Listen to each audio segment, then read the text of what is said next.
It's 20th October 2024, evening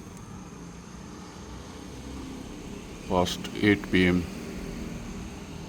We just now had continuous rainfall for more than 3 hours.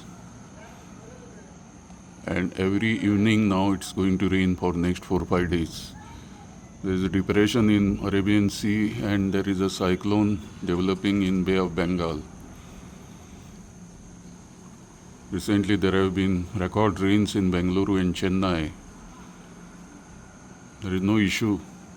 People are discussing of releasing of water by Karnataka because dams are overflowing. And Tamil Nadu farmers are no more asking for water.